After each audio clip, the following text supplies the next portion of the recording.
Assalamu alaikum students, welcome to chemistry class. Today we will start our new chapter of chemistry of class 10, that is the organic chemistry, chapter number 11. Organic chemistry is a branch of chemistry that deals with the organic compounds. Organic compounds की study को और उनकी application को और उनसे organic compound से कौन कौन से नए कंपाउंड्स ऑब्टेन होते हैं, इन तमाम चीज़ों की स्टडी को हम लोग बोलते हैं ऑर्गेनिक केमिस्ट्री. ठीक है, तो अब इसका मतलब है कि सबसे पहले हमें फिर ऑर्गेनिक कंपाउंड्स के बारे में पता होना चाहिए, जिसकी स्टडी हम लोग ऑर्गेनिक केमिस्ट्री में करते हैं. तो ऑर्गेनिक कंपाउंड्स, जो ऑर्गेनिक वर्ड है, the word organic is derived from a word organism. organism, ठीक है. organism का मतलब है all the living things या living part. और आपको पता है कि living things normally दो तरह की living things है, that is the plants and animals. So before the 1828, it is said that कि organic compounds ऐसे compounds है जिसको हम लोग living things से obtain करते हैं. living things का मतलब है plants और animals से, यानी कि इनके अलावा ये compounds और कहीं से भी obtain नहीं हो सकते और ना ही हम इनको बना सकते हैं. ठीक है, ये तमाम स्टडी थी before the 1828. और चूँकि ये कंपाउंड्स हम लिविंग थिंग्स से ऑब्टेन करते थे, इसलिए उन कंपाउंड्स को उन्होंने नाम भी कौन सा दिया, ऑर्गेनिक कंपाउंड्स. ठीक हो गया. अब ये लिविंग थिंग्स जो हैं वो डेड फॉर्म में भी हो सकते हैं और लाइव फॉर्म में भी हो सकते हैं. ठीक हो गया. इसी तरह से एक साइंटिस्ट था लिवॉइजर ने क्या किया कि इस ऑर्गेनिक कंपाउंड की कॉम्पोजिशन को डिस्क्राइब किया, यानी कि उसने बताया कि भी वो कंपाउंड्स जो कि लिविंग थिंग्स से ऑब्टेन हो रहे हैं उनकी कॉम्पोजिशन क्या है, यानी कि वो किन चीज़ों से मिलके बने हैं. देन ही सेड दैट के ऑर्गेनिक कंपाउंड्स में carbon, hydrogen and oxygen are the main components, are the main constitute element of the compounds. यानी कि तमाम ऑर्गेनिक कंपाउंड के अंदर ये तीन एलिमेंट लाजमी होंगे. इसके साथ साथ बहुत से दूसरे कंपाउंड एलिमेंट्स भी हो सकते हैं, like the sulphur, like the phosphorus, like the halogens.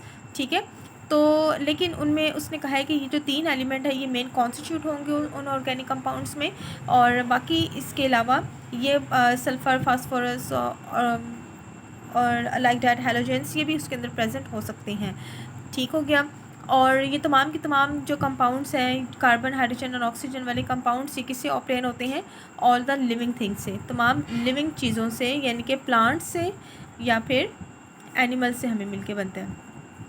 ठीक है. एंड दिस एट डैट के इनको हम लोग लेबॉरेटरी में नहीं प्रोड्यूस कर सकते. ठीक है, हम खुद से नहीं बना सकते, ये बाय डिफ़ॉल्ट ही अल्लाह ताला ने इनको बनाया है और ये वही बनाने वाला है, इसके अलावा और कोई नहीं बनाएगा. ठीक हो गया. इसी वजह पे ही ऑर्गेनिक कंपाउंड्स के बारे में बर्ज़िलस एक साइंटिस्ट था, उसने एक थ्योरी पेश की और उस थ्योरी का नाम था vital force theory. Vital force theory. ठीक हो गया. तो वाइटल फोर्स थ्योरी क्या है? वाइटल का मतलब होता है एक वो चीज़ जो कि हमारी अकल से बाला है, जिसको हम लोग खुद अंडरस्टैंड नहीं कर सकते. ये वो चीज़ है जिसको हम लोग विजुलाइज नहीं कर सकते, जिसको हम डिस्क्राइब नहीं कर सकते.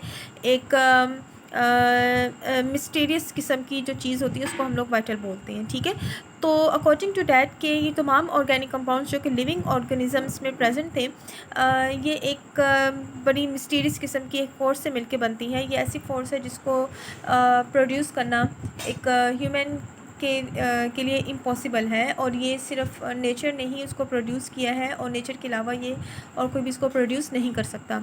ठीक है, और जिस फोर्स के ज़रिए उसने प्रोड्यूस किया, उसने उस फोर्स को एक मिस्टीरियस फोर्स का नाम दे दिया, that is the vital force.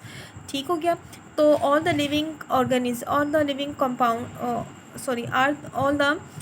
Compounds are made by a vital force, a mysterious force which is present in a living organism. ठीक हो गया. तो इसलिए उसी थ्योरी को उसने वाइटल फोर्स थ्योरी का नाम दिया. बट लेटर ऑन इन 1828 में क्या हुआ जनाब कि एक साइंटिस्ट था वुलर. उसने क्या किया कि उसने लेबॉरेटरी में एक ऑर्गेनिक कंपाउंड प्रोड्यूस किया, यानी कि उसने किसी भी एक मिस्टीरियस फोर्स के यूज़ किए बगैर ही उसने लेबॉरेटरी में एक यानी कि out of the living thing उसने एक जो है वो ऑर्गेनिक कंपाउंड प्रोड्यूस किया, जिसकी वजह से उस कंपाउंड का नाम था यूरिया। ठीक है, जो कि यूरिया एक फर्टिलाइज़र है जो कि उसने प्रोड्यूस किया था लेबॉरेटरी में। और इस कंपाउंड की प्रोडक्शन के साथ ही ये थ्योरी थी, वाइटल फोर्स थ्योरी थी, जिसमें हमें कहते थे कि इसको ह्यूमन बॉडी नहीं बना सकती और ह्यूमन इसको नहीं प्रोड्यूस कर सकते, ये एक बाय डिफ़ॉल्ट अल्लाह ताला ने एक फोर्स बनाई है, उसी से ये प्रोड्यूस होती है। तो ये रिजेक्ट हो गई, यानी कि इसके बाद ये भी कंसिडर किया जाने लगा, या ये बात भी प्रूव हो गई कि लिविंग थिंग जो ऑर्गेनिक कंपाउंड्स हैं वो लिविंग थिंग्स के अलावा हम इसको लेबॉरेटरी में भी प्रोड्यूस कर सकते हैं। ठीक हो गया। और वुलर ने क्या किया, वुलर ने एक कंपाउंड लिया that is which is called as ammonium cyanate. ठीक है, अमोनियम सियानेट। उसने क्या किया, इस कंपाउंड को स्ट्रॉन्ग हीट किया। ठीक है, हीट करने से क्या हुआ कि ये एटम्स रीअरेंज होके they convert into the urea, NH2 this is called as the urea and this is a fertiliser जिसको वुलर ने प्रोड्यूस किया था। ठीक है, इसके अलावा कॉल्ब एक साइंटिस्ट था और उसने एसिटिक एसिड को, ठीक है, कॉल्ब ने इन 1845 में एसिटिक एसिड यानी कि CH3COOH ये कंपाउंड जो है उसने लेबॉरेटरी में प्रोड्यूस किया। And again acetic acid is an organic compound. So इन दो कंपाउंड्स की प्रोडक्शन से ये बात गलत साबित हो गई कि ऑर्गेनिक कंपाउंड्स को हम सिर्फ लिविंग थिंग्स से ऑब्टेन कर सकते हैं, बल्कि हम इसको लेबॉरेटरी में भी प्रोड्यूस कर सकते हैं। इट मीन्स कि वाइटल फोर्स थ्योरी जो थी वो रिजेक्ट हो गई। Is it clear? ठीक है, तो इसकी प्रोडक्शन के बाद बहुत से ऑर्गेनिक कंपाउंड्स को लेबॉरेटरी में प्रोड्यूस किया जाने लगा। और इसको इंडस्ट्रियल बेस पे जो था वो इसको यूज़ किया जाने लगा। ठीक है, इस प्रोडक्शन के साथ ही मेडिसन्स में और पेंट्स है, ड्रग्स है, डाइज़ है, इसके अलावा प्रोटीन्स हैं या एंजाइम्स हैं या लिपिड्स हैं, कार्बोहाइड्रेट्स हैं, they are all the organic compounds. ठीक है, और इन ऑर्गेनिक कंपाउंड्स की स्टडी और इन ऑर्गेनिक कंपाउंड्स से कौन से हम न्यू कंपाउंड्स को प्रोड्यूस कर सकते हैं, उन तमाम चीज़ों की स्टडी को हम लोग किस में स्टडी करते हैं, डैट इज़ ऑर्गेनिक केमिस्ट्री के अंदर, which is the branch of the science. ठीक हो गया। सो इसकी वाइटल फोर्स थ्योरी के रिजेक्शन के बाद जो ऑर्गेनिक कंपाउंड्स की हमने एक डेफिनेशन बनाई थी कि ऑर्गेनिक कंपाउंड सिर्फ लिविंग ऑर्गेनिज्म से प्रोड्यूस होने वाले कंपाउंड्स हैं, वो रिजेक्ट हो गई। और उसके साथ साथ एक न्यू डेफिनेशन ऑर्गेनिक कंपाउंड्स की जो थी वो सामने आई, डैट इज़ कि ऑर्गेनिक कंपाउंड्स एक ऐसे कंपाउंड्स हैं जिसके अंदर कार्बन और hydrogen they are collectively called as the hydrocarbons. ठीक है, कार्बन और हाइड्रोजन को हम लोग कलेक्टिवली बोलते हैं हाइड्रोकार्बन्स। तो the study of the hydrocarbons and their derivatives का मतलब है कि इन दो एलिमेंट वाले कंपाउंड से ही मज़ीद दूसरे कंपाउंड्स का प्रोड्यूस होना, उसको हम लोग बोलते हैं डेरिवेटिव्स। ठीक है, तो हाइड्रोकार्बन्स और उनकी डेरिवेटिव्स की स्टडी को हम लोग क्या बोलते हैं, they are called as organic compounds. Is it clear? ठीक है, तो now how we can write the organic compounds को लिखने के 4 मेथड जो हैं वो हम लोग यूज़ कर सकते हैं।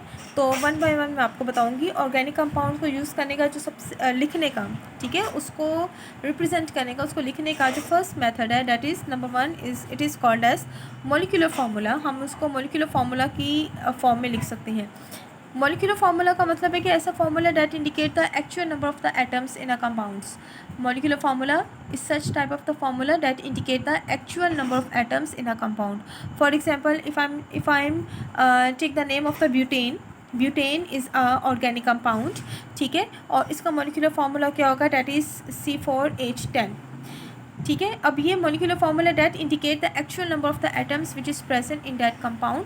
अब इस फार्मूले से हमें पता चल रहा है कि ब्यूटेन बनाने के लिए हमारे पास 4 कार्बन एटम और 10 हाइड्रोजन एटम्स जो हैं वो रिक्वायर्ड है। ठीक है, इसके अलावा मीथेन मीथेन का नाम आपने सुना होगा। Methane this is a part of our natural gas. 85% जो नेचुरल गैस है वो मीथेन पे कंसिस्ट होती है, ठीक है। मीथेन का फार्मूला है डेट इज़ अ CH4, ये इसका मॉलिक्यूलर फार्मूला है। और इसके मॉलिक्यूलर फार्मूले से इंडिकेट हो रहा है that is the 1 carbon atom and 4 hydrogen atom are combined together to form the 1 molecule of the methane. ठीक हो गया। So molecular formula is the formula that indicate the actual number of the atoms which is present in that compound, उसको represent करता है, ठीक है। The second type of the formula this is called as the structure formula. Structure formula name से represent है कि structure formula में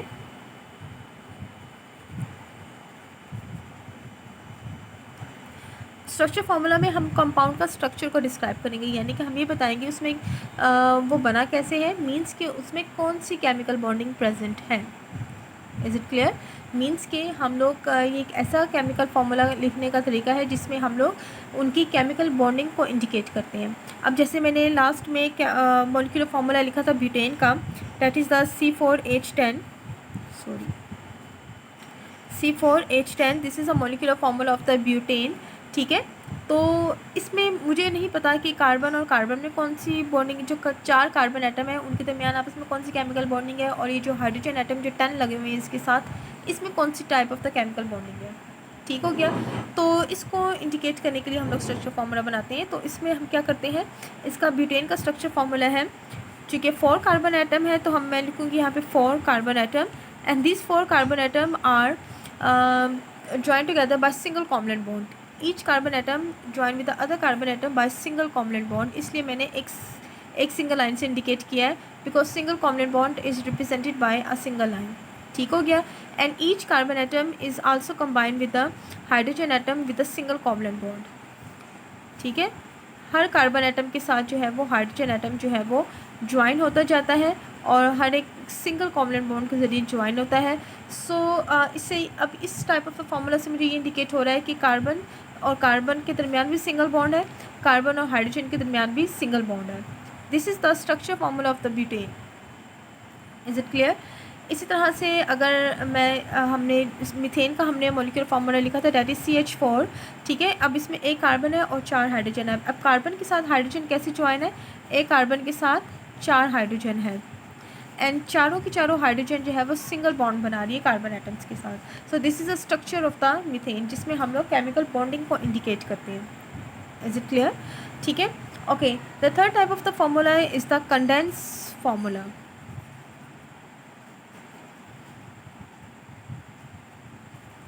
condense formula क्या होता है कि बजाय इसके कि भी मैं स्ट्रक्चर को फैला के लिखूँ, हम क्या करेंगे, जो मेन केमिकल बॉन्डिंग है वो इंडिकेट कर देते हैं, बाकी जो हमें पता है कि बॉन्डिंग एक जैसी ही है तो उसको हम लोग एक इकट्ठा करके लिख देते हैं। मेन केमिकल बॉन्ड किसका होगा, कार्बन एटम्स के दरमियान आपस में। जैसे कि ये मैंने स्ट्रक्चर फार्मूला लिखा था ब्यूटेन का, ठीक है। ब्यूटेन के 4 कार्बन एटम हैं, तो मैंने ये ब्यूटेन के ये मेन बॉन्डिंग इंडिकेट हो रही है। Carbon is a main constitute of the organic compound, ठीक है। तो इसलिए ये मेन जो है वो जो मेन जो है वो बॉन्डिंग जो है वो इंडिकेट होगी इसमें। ठीक हो गया। अब इस कार्बन के साथ कितनी हाइड्रोजन है, 1 2 3। बजाय इसकी कि मैं इसको फैला के लिखूँ, मैं इस कार्बन के साथ यहाँ पे लिख दूँ 3 हाइड्रोजन। इस कार्बन के साथ यहाँ पे कितनी हाइड्रोजन है, 1 और 2, तो इसके साथ भी मैं क्या लिख सकती हूँ, 2 हाइड्रोजन। नेक्स्ट कार्बन के साथ कितनी हाइड्रोजन है, 2, तो मैं उन दोनों को बजाय इसके अलग लिखूँ, इकट्ठा करके लिख देती हूँ। इस तरह से इस कार्बन के साथ 1 2 और 3 हाइड्रोजन है, मैंने यहाँ पे इसको 3 लिख दिया। तो ये मैंने क्या किया है कि मेन बॉन्डिंग तो इंडिकेट हो रही है, बाकी के जो एटम्स की जो केमिकल बॉन्डिंग जो एक जैसी है उनको मैंने इकट्ठा करके कंडेंस फॉर्म में लिख दिया। ठीक है। So this is a condense formula of the molecular form compounds, organic compounds. ठीक है, ओके। ये तो हमारा थर्ड टाइप का फार्मूला था। The fourth type of the formula is called as molecular formula, sorry dot and cross formula.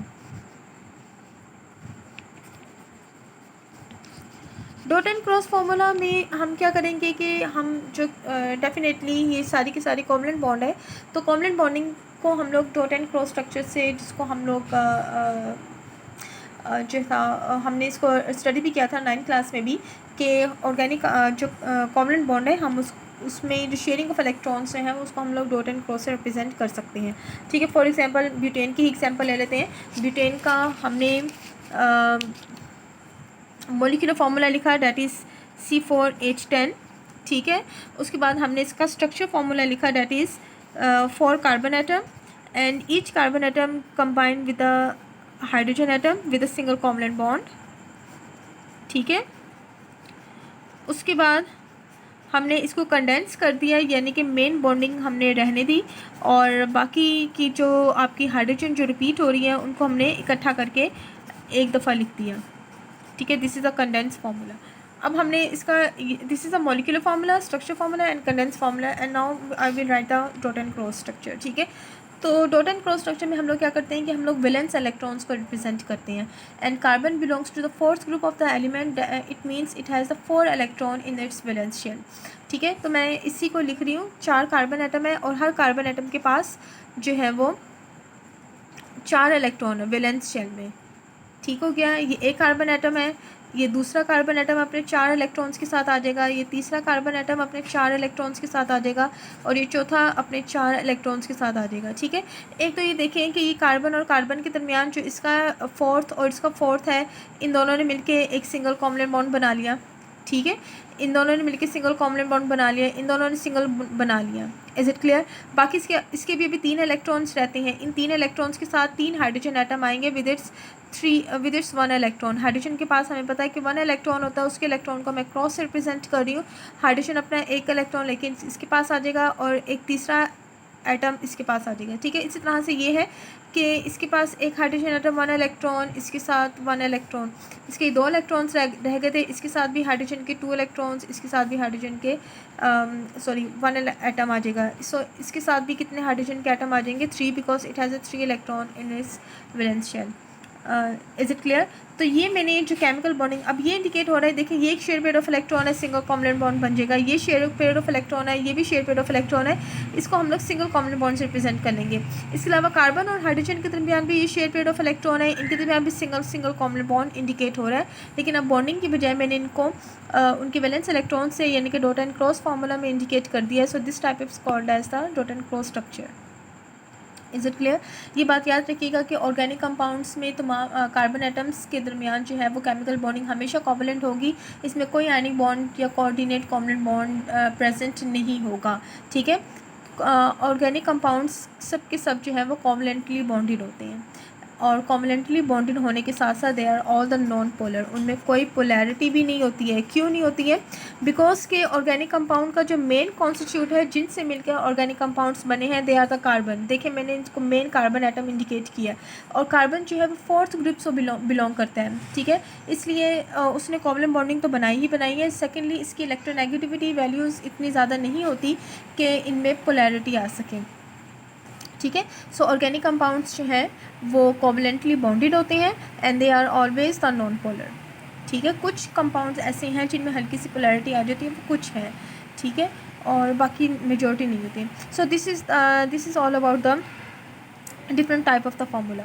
ठीक है, तो अब हमने ये जो ऑर्गेनिक कंपाउंड्स मैंने लिखा है कि भाई ब्यूटेन है, ब्यूटेन मैंने यहाँ पे लिखा है बस C4 है। एक एग्जांपल मैंने यहाँ पे मीथेन लिखा है, डैट इज़ CH4 है। ठीक है, तो मुझे कैसे पता चला कि ब्यूटेन है, ब्यूटेन के साथ 4 कार्बन एटम है। अगर मैं मीथेन का फॉर्मूला लिखती हूँ उसके साथ 1 कार्बन एटम है, तो ये चीज़ क्या है, हम इसको मैं कैसे एलेबोरेट कर सकती हूँ? इसके लिए क्या किया गया है कि हमने जिस तरह से नंबर होती है काउंटिंग के लिए 1 2 3 4, तो इसी तरह से हमने ऑर्गेनिक कंपाउंड की भी एक काउंटिंग बनाई हुई है और ऑर्गेनिक कंपाउंड्स की जो काउंटिंग है that based on the number of carbon atoms. ठीक हो गया, इसकी काउंटिंग ऑर्गेनिक कंपाउंड्स की जो काउंटिंग है वो नंबर ऑफ़ कार्बन एटम पे इंडिकेट करती हैं। हमने उन कार्बन एटम की नंबर्स की बेस पे उनको डिफरेंट जो है वो नेम दे दिए हैं और उनके वो नेम फिक्स हैं। ठीक है, यानी कि अगर मैं ब्यूटेन का नाम लेती हूँ उसका मतलब है इसमें हमेशा 4 कार्बन एटम ही होंगे, उसमें 4 से ज़्यादा या 4 से कम नहीं होंगे। अगर मैं मीथेन बोलती हूँ उसका मतलब उसके अंदर 1 ही कार्बन एटम होगा, उसमें 1 से ज़्यादा या 1 से कम भी नहीं होगा। ठीक हो गया, तो इसी तरह से हमने एक इनकी काउंटिंग बनाई हुई है। अब वो काउंटिंग हम लोग उसको जो है वो स्टडी कर लेते हैं। फॉर एग्ज़ाम्पल ये काउंटिंग अभी आपको मैंने बताया है कि that based on the number of the carbon atoms. ठीक है, तो मैं यहाँ पे पहले जो है वो कार्बन एटम्स की जो है वो क्वांटिटी इंडिकेट करती जाती हूँ, उसके बाद उनके आगे नाम लिखी जाऊँगी।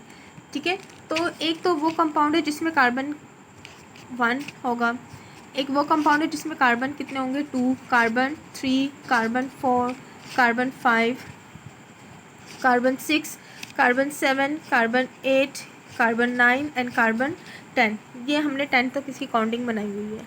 Is it clear? जो कार्बन 1 ऐसे कंपाउंड जिसके अंदर एक कार्बन होता है उसको हम लोग बोलते हैं मीथेन। ठीक हो गया। अब ये दूसरा जो कार्बन है जिसके अंदर 2 कार्बन होते हैं इसको हम बोलते हैं इथेन। जिसके अंदर 3 कार्बन होते हैं उसको हम बोलते हैं प्रोपेन। जिसके अंदर 4 होते हैं, अभी मैंने इसकी एग्जांपल भी दी है, this is called as butane.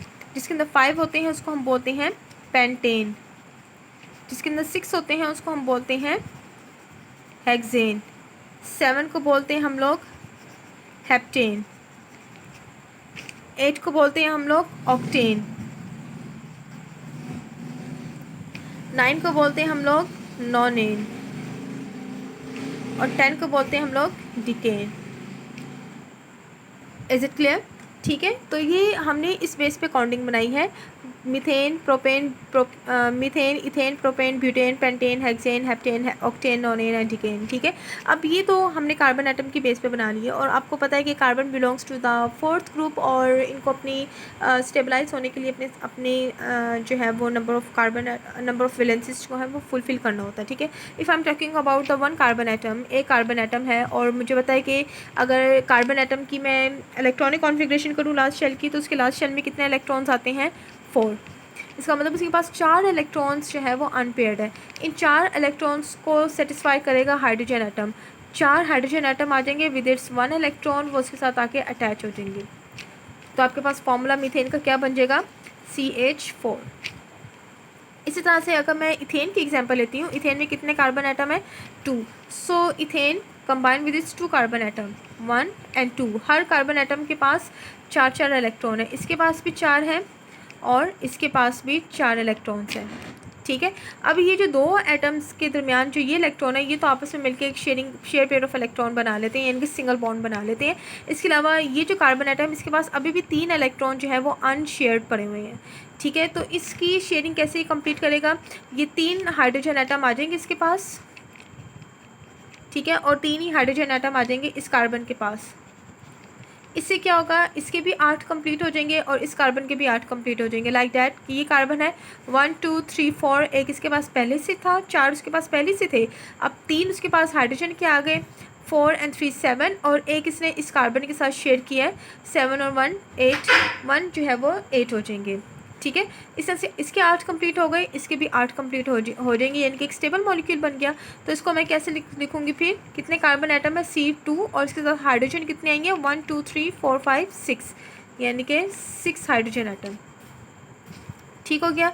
इसी तरह से अगर मैं एग्जांपल लिखूँ प्रोपेन की, ठीक है, तो प्रोपेन में कितने कार्बन एटम है 3 कार्बन एटम है 1 2 3। तीनों कार्बन एटम्स अपने 4 इलेक्ट्रॉन्स के साथ आ जाएंगे। ठीक हो गया। अब क्या होगा कि पहले ये एटम्स आपस में म्यूचुअल शेयरिंग करेंगे, इसका ये इलेक्ट्रॉन इसके साथ शेयरिंग करके एक सिंगल कॉवलेंट बॉन्ड बना लेगा, इसका ये इलेक्ट्रॉन इसके साथ मिलके एक सिंगल कॉवलेंट बॉन्ड बना लेगा। ठीक है, बाकी इसके कितने अनशेयर्ड पेयर ऑफ इलेक्ट्रॉन रह गए 1 2 3। एक ने तो इसके साथ मिलके बना लिया ना, तो बाकी इसके 1 2 3 3 अभी भी इसके अंदर डेफिशिएंसी है, तो 3 हाइड्रोजन एटम इसके साथ आ जाएंगे। ठीक है, अगर मैं इस कार्बन की बात करूं, इसका ये भी फिल हो गया, ये भी फिल हो गया, कितने रह गए, इसके 2 रह गए हैं, तो इसका मतलब इसके साथ 2 हाइड्रोजन एटम आ जाएंगे। इसी तरह से इस कार्बन में देखें, एक तो इसका फिल हो गया, बाकी कितने रह गए इसके पास 3, तो इसके पास 3 हाइड्रोजन एटम आ जाएंगे। ठीक है, तो इसका फॉर्मूला क्या बनेगा, कितने कार्बन एटम है 1 2 3, तो कार्बन के सामने नीचे क्या लिखूंगी 3, और हाइड्रोजन कितनी है 1 2 3 4 5 6 7 8, यानी कि 8 हाइड्रोजन आ जाएंगी। Is it clear? तो एक कार्बन के साथ हमेशा 4 हाइड्रोजन है, 2 कार्बन के साथ हमेशा 6 है, 3 के साथ 8 है। इसका मतलब है कि आपको इन तमाम कंपाउंड्स की इस तरह से स्ट्रक्चर ड्रॉ करने पड़ेंगे, और जिसकी वजह से हमें पता चलेगा कि इसके साथ कितने जो है वो हाइड्रोजन एटम्स जो हैं वो ज्वाइन हो रही हैं। अब बजाय इसके कि हम लोग हर एलिमेंट का, हर कंपाउंड्स का स्ट्रक्चर फार्मूला ड्रॉ करें, हमारे पास एक जनरल फार्मूला है जिसकी मदद से हमें पता चल जाएगा कि किस कंपाउंड के साथ कितने हाइड्रोजन एटम आएंगे, ठीक है। And that general formula this is called as CnH2n+2। ये फार्मूला जो है ये सिर्फ उन कंपाउंड्स के अंदर है जिसके अंदर सिंगल कोवलेंट बॉन्ड होगा, ठीक है। यहाँ पे देखिए मैंने हर कार्बन और कार्बन के दरमियान मैंने एक सिंगल कोवलेंट बॉन्ड इंडिकेट किया है, ठीक है। तो अगर वो तमाम कंपाउंड्स जिनके अंदर सिंगल कोवलेंट बॉन्ड प्रेजेंट होगा और उसमें हमने इस फार्मूला की मदद से हम पता लगा सकते हैं कि उस कार्बन के साथ कितनी हाइड्रोजन आ सकती हैं, ठीक है। फॉर एग्जांपल मेरे पास ये कंपाउंड है लाइक दैट, ये हेक्सेन है, ठीक है। हेक्सेन का मैंने ये स्ट्रक्चर ड्रॉ किए बगैर मैंने ये बताना है कि हेक्सेन के साथ कितनी हाइड्रोजन एटम जो है वो ज्वाइन होगी। जैसे कि यहाँ पे 3 कार्बन के साथ, पेंटेन के साथ 8 हाइड्रोजन है, तो मुझे ये पता लगाना है कि इस हेक्सेन का मॉलिक्यूलर फार्मूला क्या होगा, यानी कि इसके साथ कितनी टोटल हाइड्रोजन आएंगी। तो मैं ये वाला फार्मूला इस्तेमाल करूँगी। यहाँ पर जो N है that indicate the number of carbon atom. हमें पता है कि अगर मैं हेक्सेन की बात कर रही हूँ तो फ़ौरन मेरे ज़हन में आएगा हेक्सेन का मतलब है कि 6 कार्बन एटम, ठीक है। ये आपको नाम याद होने चाहिए कि ब्यूटेन का मतलब है 4 कार्बन एटम, हेप्टेन का मतलब है 7 कार्बन एटम, डिकेन का मतलब है 10 कार्बन एटम, तो हेक्सेन का मतलब है 6 कार्बन एटम। तो एन यहाँ पे क्या आएगा 6, तो जहाँ जहाँ पे एन है वहाँ पे आप 6 लगाते जाएं लाइक दैट कि ये सी एन की जगह क्या आ जाएगा 6, क्योंकि मैं हेक्सेन की बात कर रही हूँ। तो H2 और एन की जगह अगेन क्या आ जाएगा 6+2, ठीक है। तो ये क्या बन जाएगा आपके पास C6H, 6 to the 12 एंड 12+2 14। इसका मतलब है कि ये जो हेक्सेन इसके साथ कितने कार्बन एटम आएंगे, सॉरी हाइड्रोजन एटम आएंगे 14। हम ड्रॉ करके देख लेते हैं कि बाकी इसके साथ 14 आएंगे कि नहीं। हेक्सेन का मतलब है कि 6 कार्बन एटम, मैं 6 कार्बन एटम ड्रॉ करती हूँ लाइक 1 2 3 4 5 एंड 6, ठीक हो गया। अब मुझे पता है कि कार्बन के साथ जो है वो के पास 4 इलेक्ट्रॉन है, 1 2 3 4, इस तरह से 1 2 3 4, हर कार्बन के पास 4 है, 1 2 3 4, 1 2 3 एंड 4। इसी तरह से हर कार्बन के जो है वो वैलेंस इलेक्ट्रॉन्स जो है ये मैंने इंडिकेट कर दिए। अब इन दोनों ने मिलके एक सिंगल कोवलेंट बॉन्ड बना लिया, इन दोनों ने मिलके एक सिंगल कोवलेंट बॉन्ड बना लिया, इन दोनों ने मिलके एक बना लिया है। सो कार्बन और कार्बन के दरमियान सिंगल कोवलेंट बॉन्ड है। तो अब चूँकि ये सिंगल कोवलेंट बॉन्ड है, ठीक है, इसलिए मैंने इसी फार्मूला की मदद से नंबर ऑफ हाइड्रोजन निकाले, जो कि इसको अब मैं प्रूव करके बता रही हूँ आपको। Is it clear. अब ये कार्बन के कितने इलेक्ट्रॉन रह गए हैं अनपेयर्ड, 1 2 3, तो 3 अनपेयर्ड इलेक्ट्रॉन है, इसके साथ कितनी हाइड्रोजन एटम आ जाएंगे with their 1 electron, 1 2 3 hydrogen atom आ जाएंगे इसके पास। इस कार्बन के पास 2 हैं तो यहाँ पे 2 हाइड्रोजन एटम आ जाएंगे, इसके पास 2 हैं, इसके पास भी 2 हाइड्रोजन एटम आ जाएंगे। Same for that 2 hydrogen atoms, इसके साथ भी 2 हाइड्रोजन एटम, और यहाँ पे लास्ट 1 2 3 है तो इसके साथ कितनी हाइड्रोजन एटम आ जाएंगी 3, क्योंकि इसके पास 3 इलेक्ट्रॉन्स हैं। Okay, now count that number of hydrogen, 1 2 3 4 5 6 7 8 9 10 11 12 13 14, इसका मतलब 14 ही इलेक्ट्रॉन है। सो हमारा ये फॉर्मूला करेक्ट है। And this is only for the single covalent bond compound, यानी कि ये वो कंपाउंड है जिसमें कार्बन और कार्बन के दरमियान सिंगल कोवलेंट बॉन्ड होती है। Is it clear. और ऐसे कंपाउंड जिसमें कार्बन और कार्बन में सिंगल कोवलेंट बॉन्ड होते हैं they are called as alkanes. इसको हम क्या बोलते हैं, अल्केन्स। तो ये देखें, ये जो नाम के आगे ANE, हर एक के नाम के लास्ट में क्या लिखा हुआ है, ANE ANE ANE। ये ANE it is just resemble to that alkane, इसके भी लास्ट में क्या आ रहा है, ANE। Is it clear.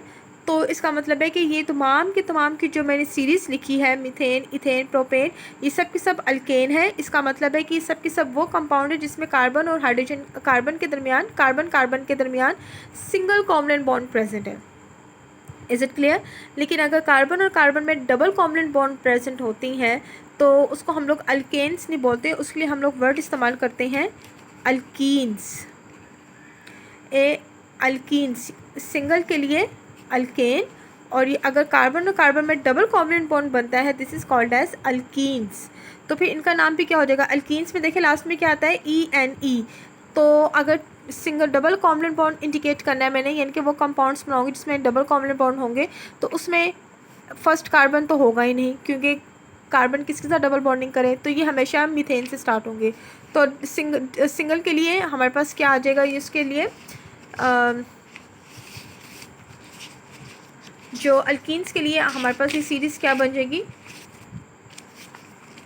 Like that C2 alkane से क्या बन जाएगा, इथीन, क्योंकि ये अल्कीन्स हैं और अल्कीन के आखिर में क्या आता है, ENE, तो ANE को मैं रिप्लेस कर दूंगी ENE से, तो इथेन की बजाय इथीन। इसी तरह से जो C2 है, C3 है, उसमें क्या है, प्रोपेन है, तो यहाँ पे क्या बन जाएगा, प्रोपीन, ENE। इस तरह से C4 है, तो ब्यूटेन की बजाय क्या बन जाएगा, ब्यूटीन। C5 है, पेंटेन की जगह क्या बन जाएगा, पेंटीन। इसी तरह से hexene, heptene. C8 octene, C9 nonene and C10 डिकीन।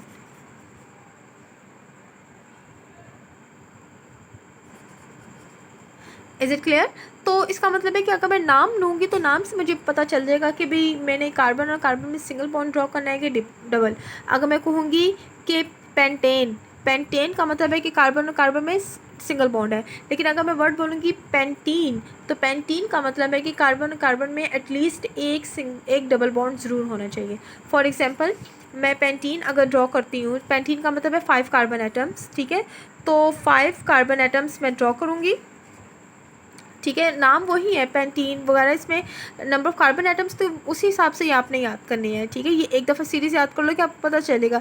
लेकिन ये जो ANE और ENE that indicate the type of the covalent bond, ठीक है, तो इसका मतलब है कि मुझे 2 कार्बन एटम्स के दरमियान, बाकी सबके दरमियान हमने जो पीछे पढ़ी हैं इन सब में सिंगल कॉवलेंट बॉन्ड है, ठीक है, तो मैं इन सब में सिंगल ड्रॉ करूँगी, लेकिन एटलीस्ट एक कार्बन के दरमियान जो है ना वो मैं डबल बॉन्ड इंडिकेट कर दूंगी। वो जिस मर्जी कार्बन के दरमियान कर सकते हैं, आप इसके दरमियान कर सकते हैं, इनके दरमियान कर सकते हैं, इनके दरमियान भी कर सकते हैं, इनके दरमियान भी कर सकते हैं।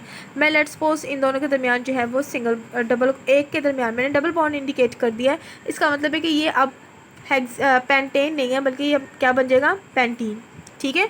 तो बाकी एक तो ये हो गया, बाकी इसके पास 3 इलेक्ट्रॉन होंगे, तो 3 इलेक्ट्रॉन 3 हाइड्रोजन एटम्स के साथ ज्वाइन हो जाएंगी।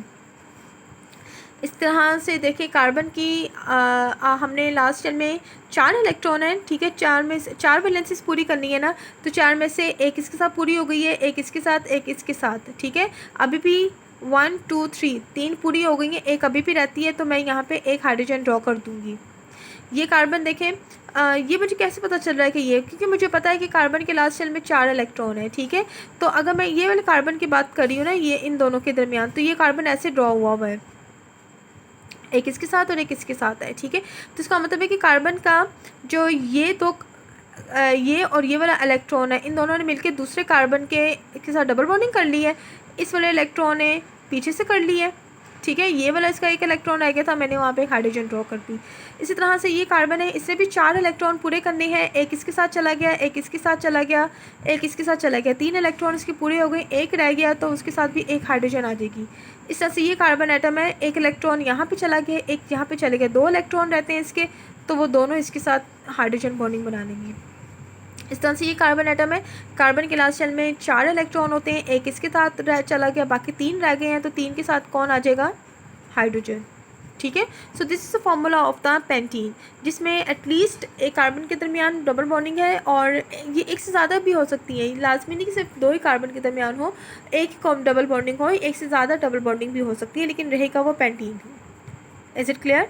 ठीक है। तो अब जिस तरह से सिंगल बॉन्ड कंपाउंड को लिखने का हमने एक जनरल फार्मूला पढ़ा, डेट इज CnH2n+2, इस तरह से हम लोग डबल बॉन्ड का भी एक फार्मूला पढ़ते हैं, this is called as CnH2n, ठीक है। ये किसके लिए, ये अल्कीन्स के लिए, यानी कि वो कंपाउंड्स हैं जिनमें कार्बन और कार्बन के दरमियान डबल बॉन्ड प्रेजेंट है, ठीक हो गया। तो अब इस फॉर्मूले की मदद से हम किसी भी कंपाउंड में मौजूद number of hydrogen atom find out कर सकते हैं। फॉर एग्जांपल अगर आपने हेप्टीन का करना है तो हेप्टीन का मतलब है कि कितने इलेक्ट्रॉन है, कितने कार्बन एटम है, 7। तो n की जगह क्या आ जाएगा 7, H2 और n की जगह क्या आ जाएगा 7। तो बन जाएगा C7 और 7 टू द 14, यानी कि यहाँ पे टोटल 14 हाइड्रोजन एटम आएंगी हेप्टीन में। Is it clear? ठीक है, तो ये सिंगल हो गया। इस तरह से कार्बन की हमने कोवलेंट बॉन्ड की एक और टाइप भी पढ़ी है, this is called as a triple covalent bond. तो जब ट्रिपल कोवलेंट बॉन्ड की एग्जांपल आएगी तो इसका मतलब है कि कार्बन और कार्बन में सिंगल डबल की बजाय क्या आ जाएगी ट्रिपल कोवलेंट बॉन्ड। और ट्रिपल कोवलेंट बॉन्ड के लिए जो हम लोग नाम इस्तेमाल करते हैं कंपाउंड का, they are called as alkynes. Alkynes यानी कि YNE, यानी कि अब यहाँ पे पहले क्या था आपके पास अल्केन, फिर आपके पास क्या आया अल्कीन्स, और अब आपके पास अल्काइंस हैं। यानी कि पहले अल्केन में क्या करते थे कि हम नाम क्या हमें ANE लगा देते थे, अल्कीन्स में हमने क्या किया था ENE लगाया। अब ट्रिपल अगर कोवलेंट बॉन्ड है, ठीक है, तो उसके नाम में हम क्या लगाएंगे अल्काइंस। यानी कि अब इथेन नहीं होगा, अगर 2 कार्बन एटम है तो 2 कार्बन एटम में अल्काइंस में जिसमें ट्रिपल कोवलेंट बॉन्ड आ जाएगा तो हम उसको क्या बोलेंगे इथाइन, यानी कि ANE जो है वो रिप्लेस हो जाएगा YNE से। ठीक है, तो ANE की बजाय मैं क्या लगा लूँगी YNE, इथाइन। ठीक है, इसी तरह से अगर लेट्स सपोज हेक्सेन है, हेक्सेन का मतलब है कि 6 कार्बन एटम, तो हेक्सेन ANE को रिप्लेस करूँगी मैं YNE से, तो क्या बन जाएगा हेक्साइन। ठीक है, इस तरह से अगर जो है वो 10 है, ठीक है, C10 है, तो डिकेन था तो क्या बन जाएगा आपके पास डिकाइन। ठीक है, लेकिन इसमें क्या होगा कार्बन और कार्बन में कौन सा बॉन्ड होगा डबल कोवलेंट बॉन्ड होगा। फॉर एग्जांपल हम इथाइन की एग्जांपल ले लेते हैं, कार्बन और कार्बन में सिंगल के बजाय कौन सा बॉन्ड आ जाएगा ट्रिपल कोवलेंट बॉन्ड। अब देखिए कार्बन का 1 2 3 इसके 3 इलेक्ट्रॉन यहाँ पे हो गए, एक इलेक्ट्रॉन रह गया, वो एक हाइड्रोजन के साथ बना देगा। इस तरह से ये कार्बन एटम में 1 2 3 3 इलेक्ट्रॉन इसके वहाँ यहाँ पे चले गए, एक इलेक्ट्रॉन रह गया, वो एक हाइड्रोजन के साथ बना देगा। This is called as the ethyne. ठीक है, तो इथाइन का एक जनरल फार्मूला है जिसकी मदद से हमें पता चलेगा कि भी कितने नंबर ऑफ़ एटम्स हाइड्रोजन के आएंगे इसके साथ। उसका जनरल फार्मूला आपके पास CnH2n-2। इस फार्मूला की मदद से हमने बता सकते हैं कि आपने कुछ जौन सा भी आपने कंपाउंड लेना है तो आपने उसमें नंबर ऑफ़ हाइड्रोजन एटम कितने होंगे। फॉर एग्जांपल अगर आपके पास है ऑक्टेन है, ऑक्टेन का हम लोग बनाते हैं ऑक्टाइन। ठीक है, आपने ये बताना है कि ऑक्टाइन में यानी कि जो C8 वाला कार्बन एटम है, अगर आपने उसका अल्काइन बनाना है, ट्रिपल कोवलेंट बॉन्ड बनाना है, इसके साथ कितने हाइड्रोजन एटम टोटल आएंगे। तो ऑक्टाइन का मतलब है कि C8, तो यहाँ पे n की जगह क्या आ जाएगा 8, H2 n की जगह क्या आ जाएगा 8 - 2, तो बन जाएगा आपके पास C8 8 to the 16 and 16 - 2 14, यानी कि ऑक्टाइन के साथ आपके पास 14 हाइड्रोजन। कैसे पता चला कि 8 कार्बन एटम है, 1 2 3 4 5 6 7 और ये 8। ठीक है, हर कार्बन एटम में सिंगल बॉन्ड है, किसी भी 2 कार्बन के दरमियान ट्रिपल कोवलेंट बॉन्ड इंडिकेट कर दें। ठीक है, तो बाकी सब में क्या हो जाएगा सिंगल कर दें। ठीक है, अब यहाँ पे देखिए कार्बन का एक एटम इसके साथ चला गया, एक इलेक्ट्रॉन इसके साथ चल गया, बाकी इसके 3 इलेक्ट्रॉन आ जाएंगे विद 3 हाइड्रोजन एटम। इस कार्बन की बात करें 1 2 यहाँ पे चले गया 3 एंड 4। इस कार्बन की बात करें 1 2 3 4 इसके 4 पूरे हैं, मुझे यहाँ पे मज़ीद हाइड्रोजन एटम ड्रॉ नहीं करना। इस कार्बन की बात करें 1 2 3 4 इसके भी 4 पूरे हैं, मुझे इसके भी साथ कोई हाइड्रोजन एटम ड्रॉ नहीं करना। नेक्स्ट ये कार्बन एटम 1 2 इसके 2 हैं, 2 इलेक्ट्रॉन रहते हैं, 2 हाइड्रोजन एटम इसके साथ आ जाएंगे। इसके साथ भी कितने आ जाएंगे 2 हाइड्रोजन एटम, इसके साथ भी 2 हाइड्रोजन एटम और इसके साथ 3 हाइड्रोजन एटम। कितने हाइड्रोजन हो गए 1 2 3 4 5 6 7 8 9 10 11 12 13 14 हाइड्रोजन एटम प्रेजेंट है ऑक्टीन में। सो this is all about the alkynes. ठीक है, तो ये 3 सीरीज़ जो है आपकी ऑर्गेनिक कंपाउंड्स की याद रखनी है आपने, अल्केन्स, अल्कीन्स एंड अल्काइंस। इनके जनरल फार्मूला मैंने दे दिए हैं, ये आप सीरीज़ ये आप एक दफ़ा काउंटिंग याद कर लोगे तो उसी को आप अल्कीन्स और अल्काइंस में कन्वर्ट कर सकते हैं, यानी कि सिंगल बॉन्ड, डबल बॉन्ड और ट्रिपल कोवलेंट बॉन्ड में। ठीक हो गया, ओके, थैंक यू।